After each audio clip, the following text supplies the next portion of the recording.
नमस्कार, IBC 24 देख रहे हैं आप और मैं हूं आपके साथ अविनाश कर। यह है मध्य प्रदेश का खास बुलेटिन, मध्य प्रदेश में आज क्या हुआ। और इस बुलेटिन की शुरुआत करेंगे 7 बजे की 7 बड़ी खबरों के साथ। तो चलिए शुरू करते हैं इस सिलसिला। यह भी शुरुआती खबर यह है कि सुपरवाइजर बेरहम हो गए हैं। 2 लोगों को ऐसा पीटा है कि नाक तक रगड़वाए हैं जूतों से उनके। दूसरी खबर यह है कि क्या आपके घर में कोई खतरनाक फ्रीज है, क्यों ये हम कह रहे हैं तफसील से बताएंगे, क्योंकि कई लोग इसकी चपेट में आ गए ब्लास्ट से। सरकारी ऑफिस में शारीरिक शोषण का मामला सामने आया है। जिन पर जिम्मेदारी है जनता की बेहतरी के लिए वो शारीरिक शोषण कर रहे हैं सरकारी ऑफिस में। पृथ्वीपुर में पुलिस की गुंडागर्दी सामने आई है। क्या हुआ है यहां पर, तफसील से आप तक पहुंचाएंगे खबर। इसके अलावा राजनाथ सिंह को जब गुस्सा आया तब क्या हुआ यह भी बताएंगे। दरअसल प्रचार के लिए राजनाथ सिंह MP आए हुए थे, मंच पर चढ़े तो क्यों वो एक पुलिसकर्मी पर गुस्सा गए, तफसील से बताएंगे। गारंटी वाली चाय क्या है, चुनाव से पहले लगातार गारंटियों का दौर जारी है। और मध्य प्रदेश में इंडिया के जो गठबंधन के जो नेता हैं वो एकजुट हुए हैं, मंथन किया है। इसका पूरा अपडेट आपको सिलसिलेवार तरीके से इस बुलेटिन में बताएंगे। शुरुआत करेंगे महाकाल की नगरी से मिल रहे एक बड़े अपडेट के साथ। महाकाल की नगरी उज्जैन से पिटाई का एक वीडियो वायरल हो रहा है, जिसमें एक युवक 2 लोगों को बेरहमी से पीटते दिख रहा है। इतना ही नहीं, आरोपी ने पीड़ितों से जूते पर नाक भी रगड़वा दी है। एक रिपोर्ट के जरिए अब देखें यह मामला पूरा है क्या।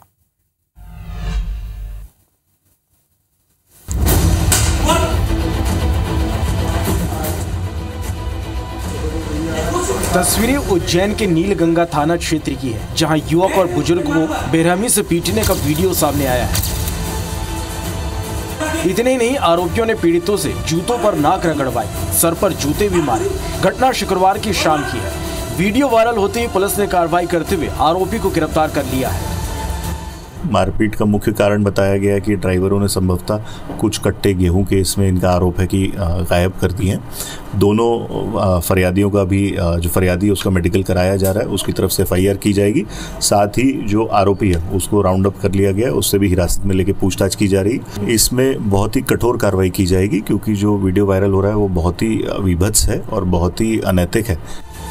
दरअसल पीड़ित युवक और बुजुर्ग दोनों चालक महेश्वरी रोड लाइंस के ऑफिस पर आरोपी सुपरवाइजर ने दोनों को बुलाकर गेहूं चोरी का आरोप लगाते हुए पिटाई कर दी। घटना के बाद युवक के साथियों ने दोनों को इलाज के लिए अस्पताल में भर्ती कराया। फिलहाल पुलिस सख्त से सख्त कार्रवाई करने की बात कह रही है।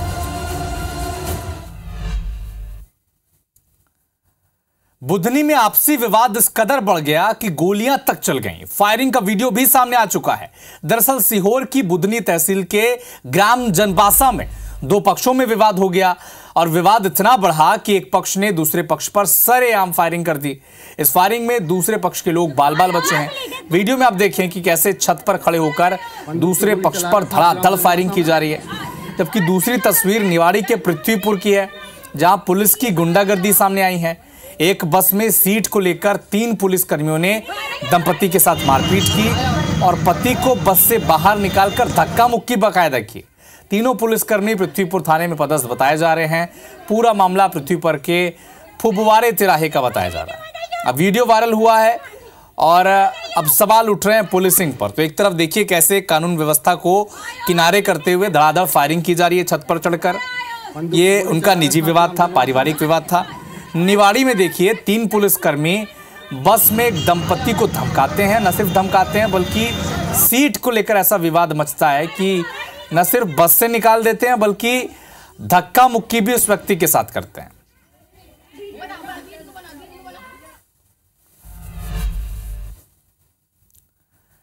मध्य प्रदेश के सरकारी ऑफिस में सेक्सुअल हैरेसमेंट का मामला थमने का नाम नहीं ले रहा है। ताजा मामला ग्वालियर का है, जहां एक तहसील में तहसीलदार पर महिला कर्मचारियों से सेक्सुअल हैरेसमेंट का आरोप लगा है।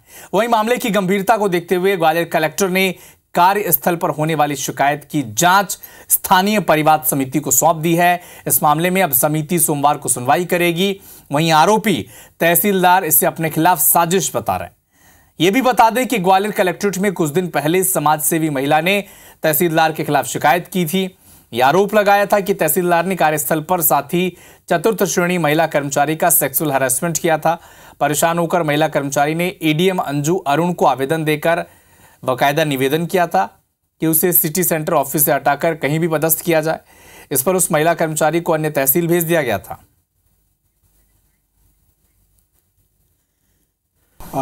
नहीं, एक शिकायत यहाँ प्राप्त हुई है। उसमें किसी अन्य व्यक्ति ने, सामाजिक कार्यकर्ता ने कोई एक पत्र दिया है, इससे यौन उत्पीड़न से संबंधित है।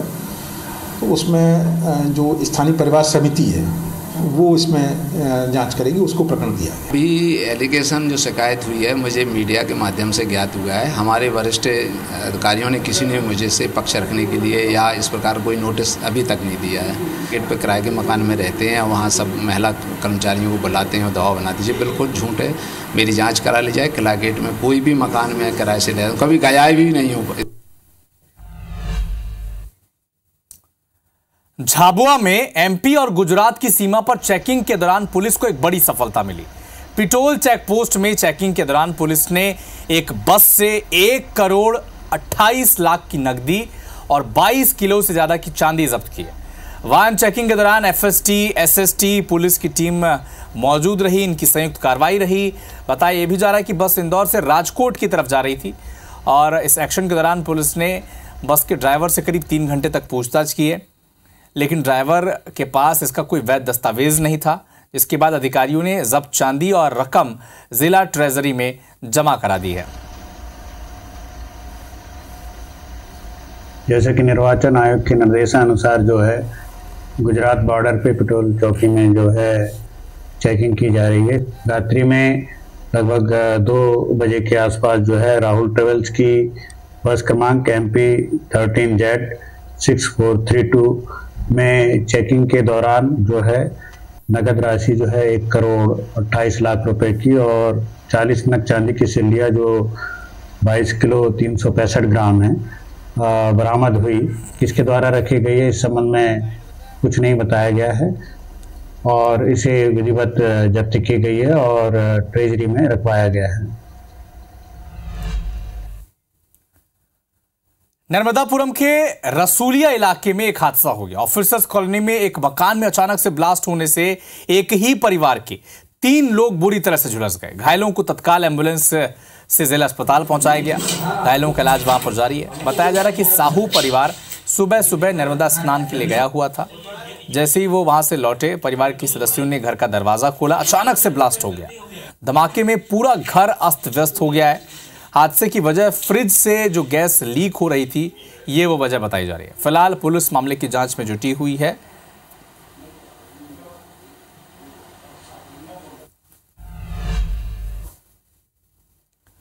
भोपाल के प्रदेश कांग्रेस कार्यालय में शनिवार को इंडिया गठबंधन की बैठक बुलाई गई। इस बैठक में पीसीसी चीफ जीतू पटवारी, आम आदमी पार्टी के प्रदेश अध्यक्ष रानी अग्रवाल, समाजवादी पार्टी के प्रदेश अध्यक्ष डॉक्टर मनोज यादव शामिल हुए। साथ ही मार्क्सवादी कम्युनिस्ट पार्टी के राज्य सचिव जसविंदर सिंह, शैलेंद्र शैली, भारतीय कम्युनिस्ट पार्टी के राज्य सचिव अरविंद श्रीवास्तव और समानता दल के प्रदेश अध्यक्ष महेश कुशवाहा मौजूद रहे। इसके अलावा इंडिया डेमोक्रेटिक पार्टी के अध्यक्ष अजय सिंह, एनसीपी के अध्यक्ष राजू भटनागर, राजद के प्रदेश अध्यक्ष मोनू यादव, ये सभी इस बैठक में मौजूद रहे। रणनीति बनाई गई लोकसभा चुनाव के लिहाज से और बीजेपी पर भी तीखा हमला बोला गया। इसके बाद कांग्रेस पार्टी के और इंडिया गठबंधन के सारे प्रत्याशियों को लेकर काम करेंगे। 1 लाख कार्यकर्ताओं को बीजेपी ज्वाइन कराएंगे।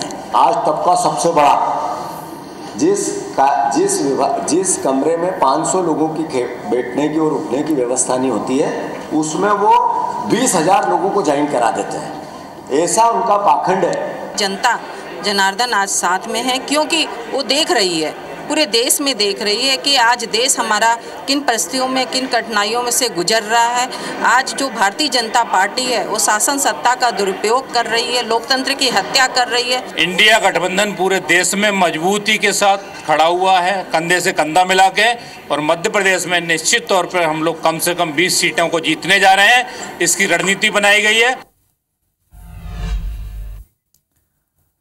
आज देश के रक्षा मंत्री राजनाथ सिंह सिंगरौली पहुंचे, प्रचार किया। रामलीला मैदान में बाकायदा बीजेपी सांसद प्रत्याशी डॉक्टर राजेश मिश्रा के पक्ष में जनसभा को संबोधित किया। हालांकि मंच पर जब रक्षा मंत्री राजनाथ सिंह अपना भाषण दे रहे थे, इस दौरान वो एक पुलिस के रवैये से नाराज हो गए। उन्होंने मंच से अपने भाषण को रोका और पुलिस इंस्पेक्टर को टोका बीच में। बाकायदा वीडियो में रक्षा मंत्री का गुस्सा साफ दिखाई दे रहा है। सुरक्षा में लापरवाही करते पुलिस कर्मियों को वो सजग रहने की चेतावनी देते भरे मंच से दिखे।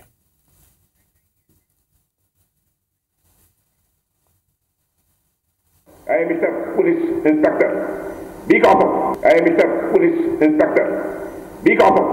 Mister police inspector, be common.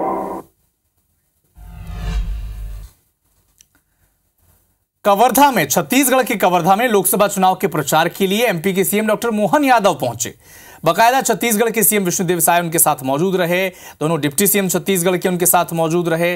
BJP के प्रत्याशी संतोष पांडे के पक्ष में उन्होंने प्रचार किया, जनसभा को संबोधित किया।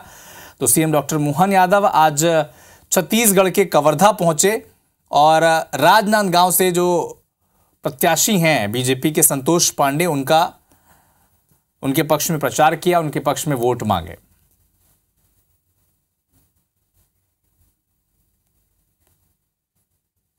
क्या कवर्धा, क्या राजनांदगांव, जिधर देखो उधर संतोष। इसलिए तो दूसरों में असंतोष हो गया और देश के अंदर के दुश्मन वो भी बचने वाले नहीं है। हमने देखा काल के कराल के भाल पर किसी का नाम लिखा है तो देश के गृह मंत्री का नाम लिखा है, जो देश के दुश्मनों को कहीं छोड़ने वाले नहीं है। बीजेपी शनिवार को अपना 45वां स्थापना दिवस प्रदेश के हर बूथ से लेकर हर मंडल और जिला से लेकर प्रदेश स्तर तक मना रही है। बीजेपी के सीनियर नेता बूथ पर जा रहे हैं, बूथ समिति और पन्ना प्रभारियों की बैठक ले रहे हैं। और इसी कड़ी में मध्य प्रदेश के मुख्यमंत्री डॉक्टर मोहन यादव राजधानी के वार्ड 10 के बूथ क्रमांक 46 पर और पन्ना समिति की बैठक में उन्होंने हिस्सा लिया। बाकायदा लोकसभा प्रत्याशी आलोक शर्मा, जिला अध्यक्ष सुमित पचौरी, ये सब उनकी बैठक में मौजूद रहे। बैठक में मुख्यमंत्री डॉक्टर मोहन यादव ने कहा कि कांग्रेस ने देश को लगातार गुमराह किया है। हमारी पार्टी में काम करते करते कहां से कहां बैठा दिया जाता है, ये आपको देखना चाहिए। 2014 से पहले पीएम मोदी क्या थे और अब मोदी आए तो गंगा की तरह हिमालय पर छा गए। मुख्यमंत्री ने लाडली बहना योजना बंद होने का बयान देने वाले कांग्रेस नेताओं को घेरा और कहा कि जो लोग ये कहते हैं कि लाडली बहना योजना बंद होगी, उनकी दुकान बंद हो जाएगी, लेकिन ये योजना बंद नहीं होगी, ये मुख्यमंत्री ने दावा किया है।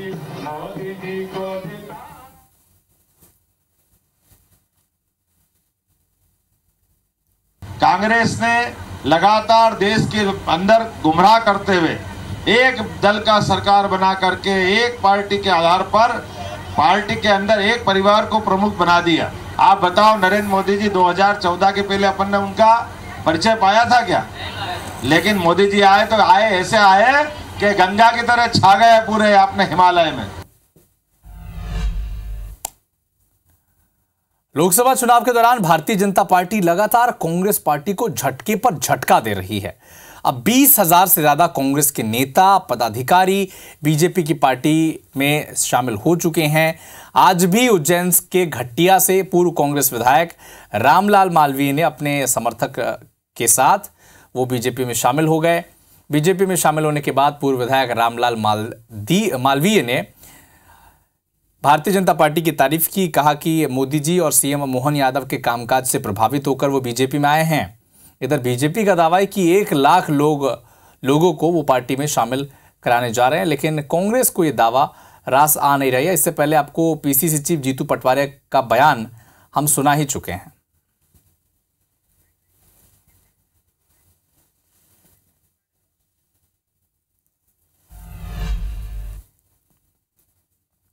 आने वाले समय में भाजपा के साथ जुड़ करके क्षेत्र का विकास करेंगे। बहुत सुयोग्य व्यक्तित्व है, 6 बार चुनाव लड़ चुके और ऐसे में लंबे समय से अपनी एक विशेष पहचान बनाने वाले श्रीमान रामलाल मालवीय जी, आपका पार्टी में स्वागत है। सर, हम लोग विकास को लेकर भाजपा भारतीय जनता पार्टी में हमने ज्वाइनिंग की है कि आने वाले समय में उज्जैन का विकास हो, हमारे क्षेत्र का विकास हो, और विकास तभी संभव हो पाएगा जब इस प्रदेश के मुख्यमंत्री डॉक्टर मोहन यादव जी के नेतृत्व में हम लोग काम करेंगे। तो जनता ने नकार दिया है और आज भारतीय जनता पार्टी में बूथ बूथ पर लोग आज भारतीय जनता पार्टी को ज्वाइन कर रहे हैं। 6 तारीख को 1 लाख से ऊपर लोग ज्वाइन कर रहे हैं। हजारों की संख्या बताते हैं, अलग अलग संख्याएं बताते हैं। 1 लाख लोग ज्वाइन करेंगे, विश्व रिकॉर्ड बनेगा, ऐसा झूठ बोलते हैं। ये झूठ में नंबर 1 विश्व रिकॉर्ड अगर कोई बने तो वो बीजेपी। कैबिनेट मंत्री और महाकौशल के प्रभारी कैलाश विजयवर्गीय जबलपुर में होने वाले पीएम मोदी के रोड शो की तैयारियों का जायजा लेने बाकायदा पहुंचे। इस रोड शो को पूरे मध्य भारत के लिए ऐतिहासिक उन्होंने बताया है। साथ ही मीडिया से चर्चा के दौरान विजयवर्गीय ने खजुराहो में गठबंधन के प्रत्याशी का नामांकन निरस्त होने को लेकर कहा कि विपक्ष को उम्मीदवार नहीं मिल रहे हैं और जो उम्मीदवार मिल रहे हैं वो फॉर्म गलत भर रहे हैं। बिना नाम लिए खजुराहो की जो समाजवादी पार्टी के प्रत्याशी हैं उन पर तंज कसा। वहीं कैलाश विजयवर्गीय ने समाजवादी पार्टी के प्रत्याशी का नामांकन निरस्त होने पर जो विपक्षी नेता हैं बीजेपी पर हमलावर हो रहे हैं उस पर भी पलटवार किया। साथ ही कमलनाथ के बेहद करीबी दीपक सक्सेना के भारतीय जनता पार्टी में शामिल होने पर भी कांग्रेस पर तंज कसा। क्या हमलावर है भाई? फॉर्म हमने तो भरा नहीं है, फॉर्म उनने भरा है। सिग्नेचर उनको करना थी, उनके वकील को एडवाइस देना थी। वो बोल देते तो वकील हम दे देते, उनके पास वकील नहीं होता था। हम तो चाहते हैं कि विपक्ष हमारे साथ हो, अच्छा सक्षम विपक्ष हो, जिम्मेदार विपक्ष हो। यदि विपक्ष जिम्मेदार नहीं है तो ये तो उनको सोचना है, हमको नहीं। चुनाव के समय सुर्खियों में रहने के लिए नेता तरह तरह के प्रयोग करते दिखते हैं। एक ऐसा ही नजारा इंदौर में भी देखने को मिला। तुलसी सिलावट समेत बीजेपी के जो प्रत्याशी हैं शंकर लालवानी, महापौर, ये सब कार्यकर्ताओं को मोदी की गारंटी की चाय पिलाते दिखे आपको। नेताओं ने खुद स्टॉल में गए, बाकायदा चाय बनाई, कार्यकर्ताओं को चाय पिलाई।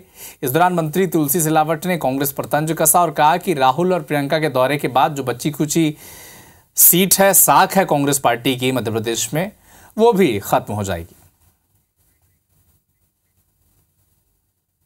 आज का दिन हमारे लिए गौरव का दिन है। 45 वर्ष समर्पण, त्याग, तपस्या का ये अवसर आज ये हमें मिला है।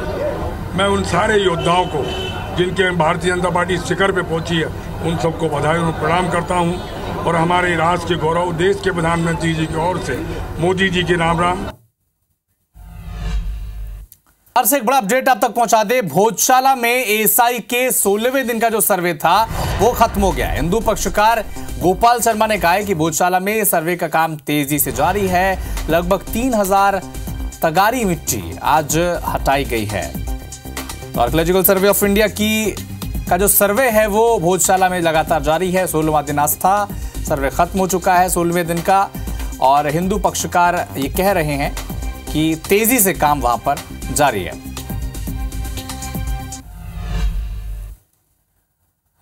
सुप्रीम कोर्ट के सीनियर एडवोकेट और एडीआर की तरफ से उच्चतम न्यायालय में पैरवी कर चुके प्रशांत भूषण एक दिवसीय दौरे पर आज ग्वालियर पहुंचे। इस दौरान उन्होंने इलेक्टोरल बॉन्ड के मामले में केंद्र सरकार पर गंभीर आरोप लगाए।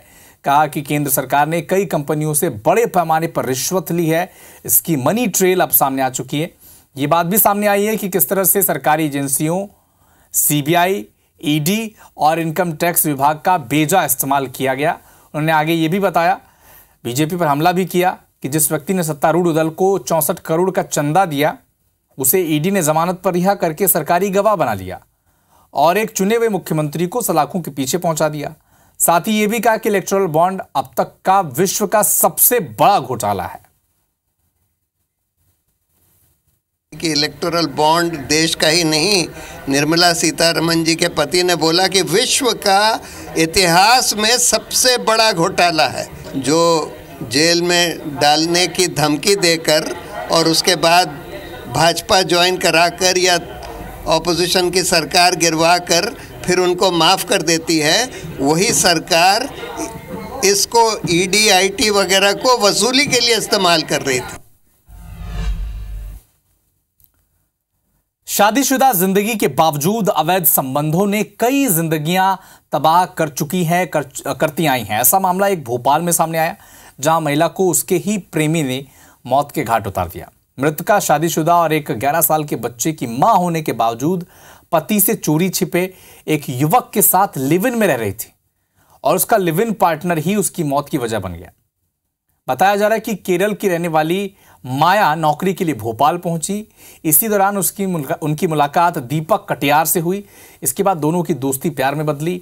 महिला का पति केरल में रहता था, इसलिए ये दोनों लिव इन में रहने लगे और इसी बीच माया और दीपक ने आर्य समाज में शादी भी कर ली।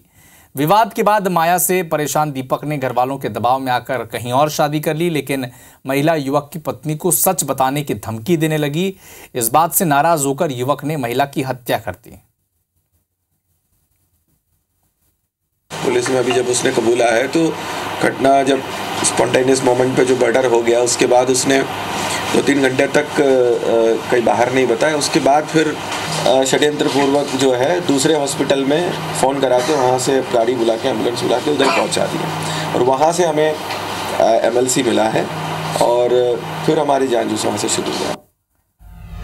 तो फिलहाल इस बुलेटिन में इतना ही। आगे देखिए छत्तीसगढ़ी भाषा में हमारा खास कार्यक्रम अमर बानी हमर गोठ। मुझे दीजिए अनुमति। नमस्कार।